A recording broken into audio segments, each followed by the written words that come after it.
Thank you very much, Chairperson of this morning's proceedings, Dr.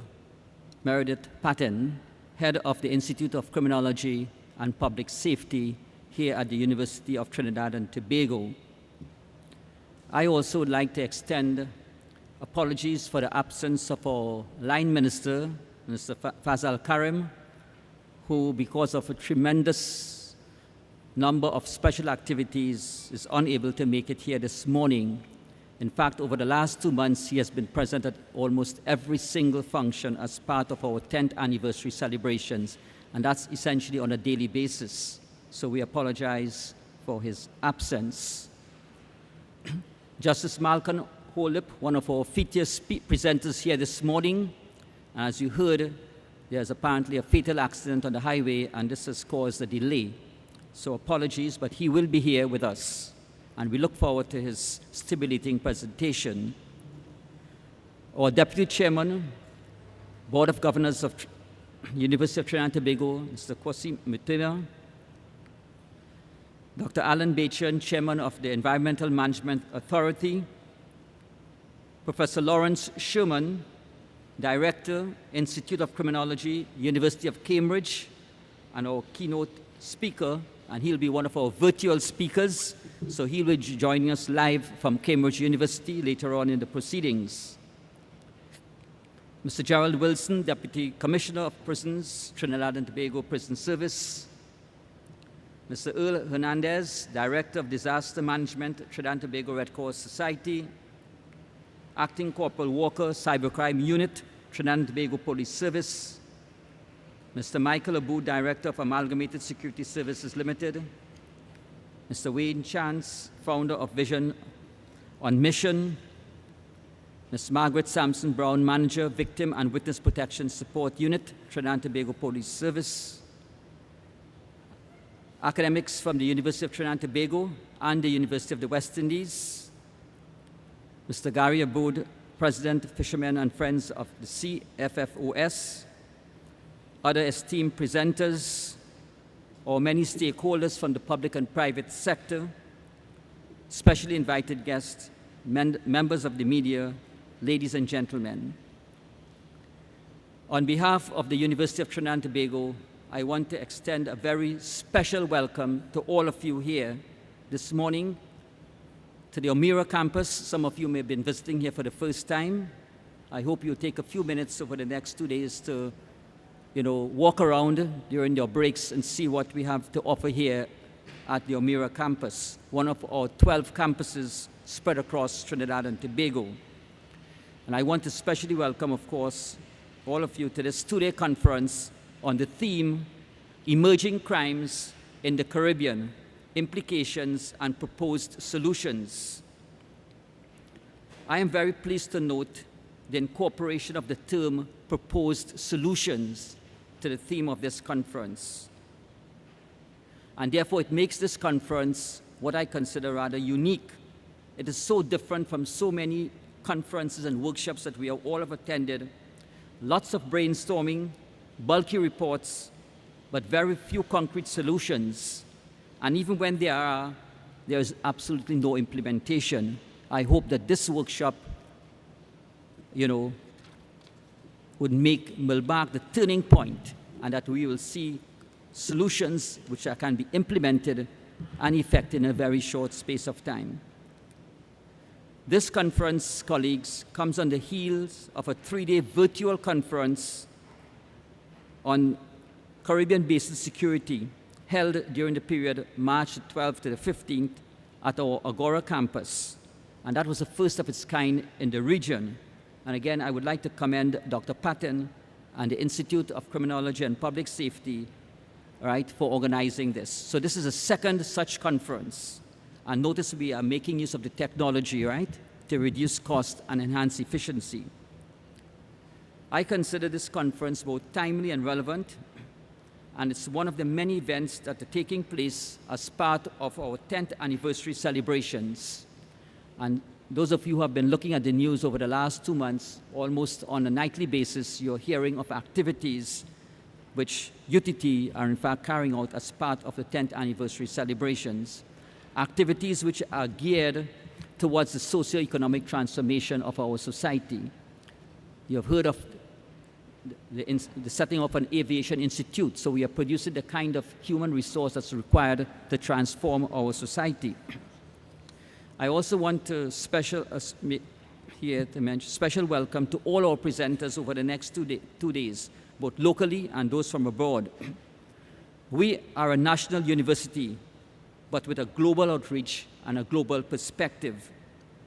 And we at UTT firmly subscribe to cross-fertilization of ideas, the bringing together of people to brainstorm in a very constructive way to find solutions to problems that confront us, whether these problems are local, regional, or global. It's the only sensible way to proceed. The generation of new knowledge and solutions to problem is not the birthright of any one person, one institution, or one country. And that is why we need to come together collectively.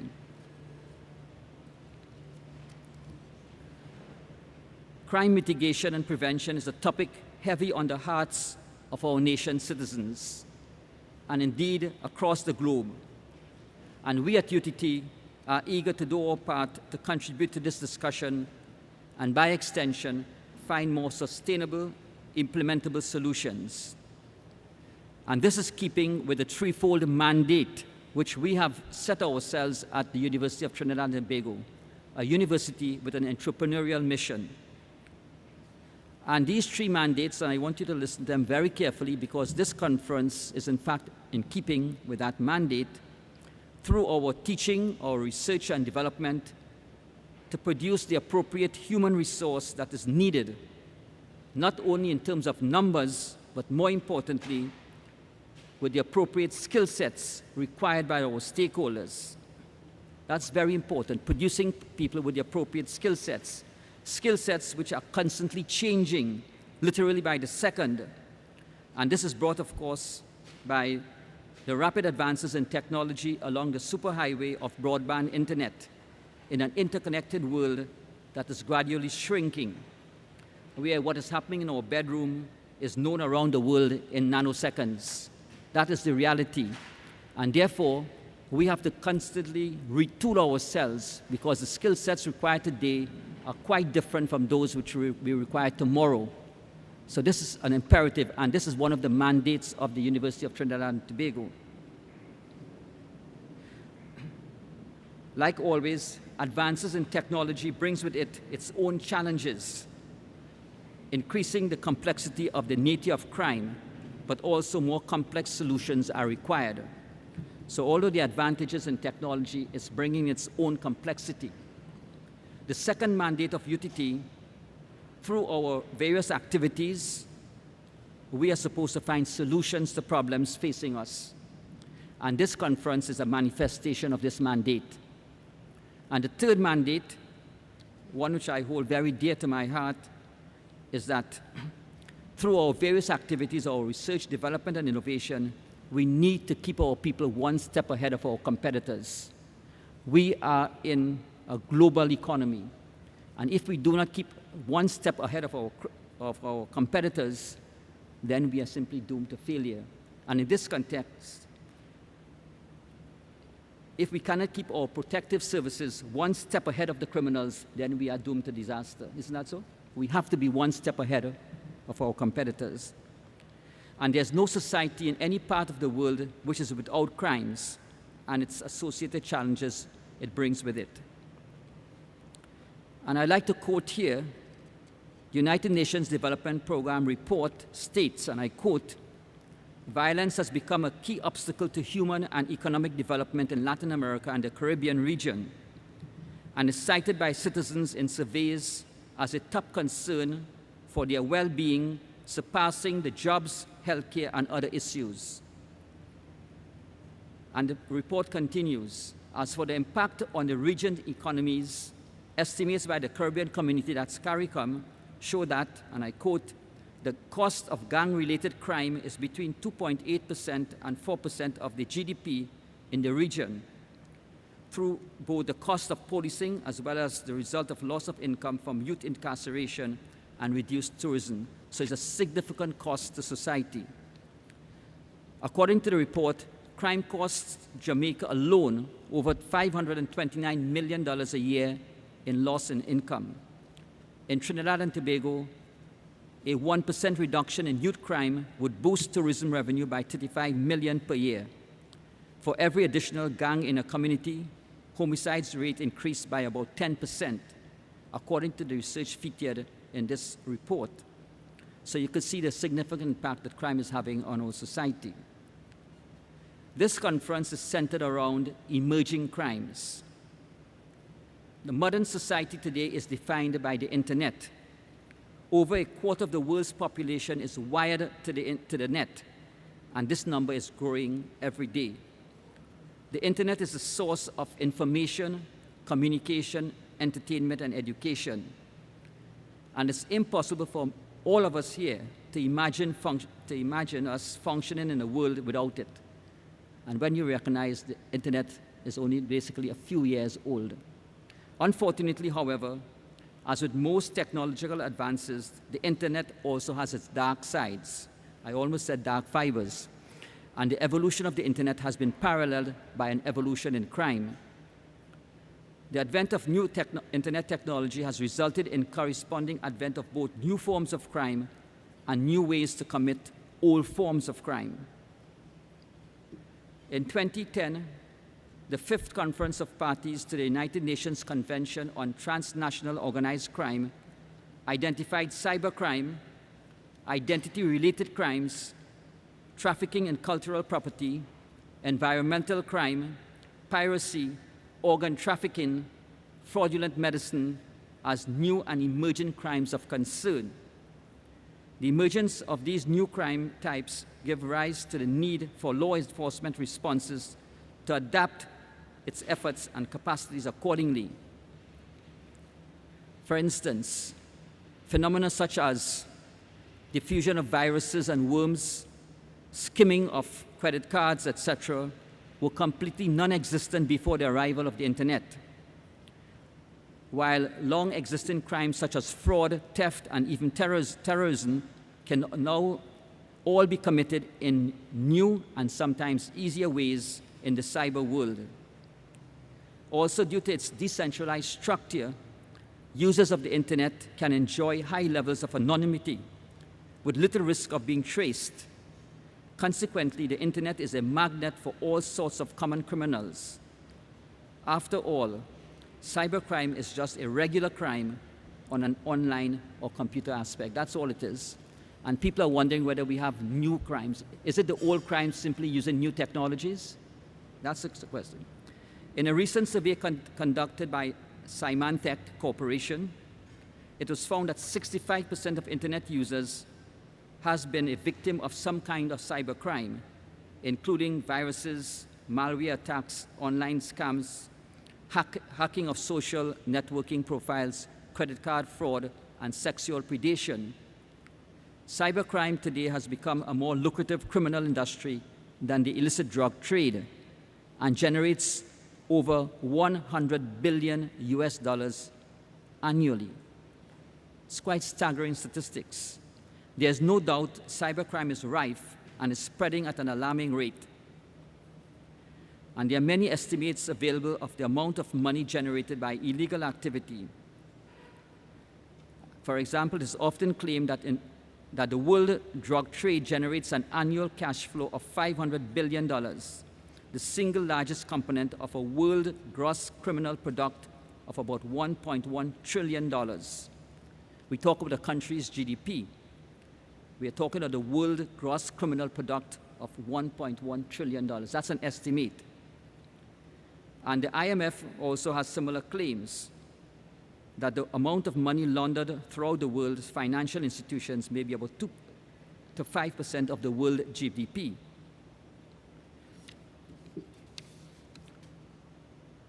And the question arises, how do we calculate such numbers? There's a lot of question marks about these figures. Or, as someone said, are they simply a form of statistical pornography designed to excite and mislead, as Tomby has pointed out? And the adage that where money accumulates, so does crime holds through today. As I said before, there's needed an ecosystem approach to solving crime. Now, we cannot afford to solve crime in a piecemeal fashion. And this is one of the weaknesses of our system. There must be what I consider an ecosystem approach, a holistic approach to solving crime. And one of the components of that ecosystem has to be the public, and that's a critical component of the ecosystem. The methods for public safety must include the public, who must also take responsibility for their own safety, even as it is addressed on a national level. When local communities pull together, they can start to improve everyone's quality of life. The popular adage is that it takes a community to raise a child, and children seek community, whether it's actively provided for them or not. And I want you to note this point, the community, the importance of the community. But our young children can find negative communities at school, among peers, or find it in a gang, with the semblance of a brotherhood or sisterhood offered in these gangs. Or they can find positive influences within a caring family through sporting activities or religious communities. There they can focus on thriving rather than surviving and find the strong role models that they need. We cannot, colleagues, write off our children as their failure is our failure. As I had said before, crime and terrorism has been increasing at an alarming rate locally, regionally, and globally, and at all levels of society. The distinction between white-collar and blue-collar crimes are no longer relevant in this virtual world. The level of sophistication of crimes today is mind-boggling, and the law enforcement agencies are finding it almost impossible to solve them. Detection rates are rapidly declining in most countries, but especially so in developing countries. And the challenge for us in the region is, how can our law enforcement agencies keep one step ahead of our criminals?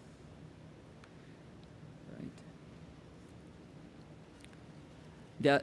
This workshop, or conference, if you want to call it such, I hope will address a number of issues. And I now pose this to the members here. I hope that this conference will focus, as is stated, on emerging crimes. And if this is the case, the natural questions arise. Is it the case that crime is changing in significant ways? Has modern technology and globalization made criminal activity more common, more lucrative, easier to commit, or harder to detect? Is the old distinction between organized and white-collar crime being erased or blurred as traditional groups become more sophisticated and bring their capital and skills to bear on the task of infiltrating and corrupting the legal economy? In fact, someone on the newspaper is talking now about a new wave of contract entrepreneurs in our society. And this is something that our law enforcement agencies must address. What are the main factors that today create the new criminal opportunities? What is the role of globalization and technology in crime suppression? How can the impact of such crimes be assessed? What are the primary challenges likely to face the criminal justice system? Are we using a data-informed approach to policy decision-making process? I hope you would answer some of these questions. To the extent that certain crimes are on the rise, do they all call for new laws or new resources? What are the solutions? Will particular sectors be susceptible to criminal infiltration? And if so, what preemptive measures should be taken? To what extent can and should the job of dealing with profit-driven offenses be delegated in the first instance to civil courts and to the regulatory system? Are we addressing the appropriateness of the current human resource capacity and skill sets of our protective services? Are they in tune with the tools necessary to address the increased level of sophistication of the criminal? Have we built in appropriate training with constant retooling and the use of integrated technology? And I'd like to pause here and mention that one of the reasons for the low detection rate, etc., and encourages the criminal is that, in fact, we are not integrating our databases. Can a law enforcement agency on the highway, observing some suspicious action, type in, let's say, the vehicle number onto his iPad, and immediately the whole history of that person appears, integrated with the licensing office, with the database in the courts, etc. That's the only thing we can, if we don't use that approach, then we can never really successfully approach this solving of crime. So we need the use of an integrated technology across all databases, immigration, the ports, etc. Our legal system, are they geared to deal with emerging crimes? These are questions we have to ask. What about our customs, border protection, sea and airport security? And a lot of these things were in the newspapers recently. Are there any consequences for our action, whatever one's status is in society? What is the role of the family, the community, and the school system? What are the challenges associated with social media and cyberbullying? All of these questions, I hope, over the next 2 days that we will address and, of course, come up with plausible and workable solutions which we can present to our policymakers. In closing, I look forward to a very engaging 2 days of deliberations, and I hope that the outcomes will be considered by the various implementing agencies, leading to a safer Caribbean region and the world by extension. Thank you very much.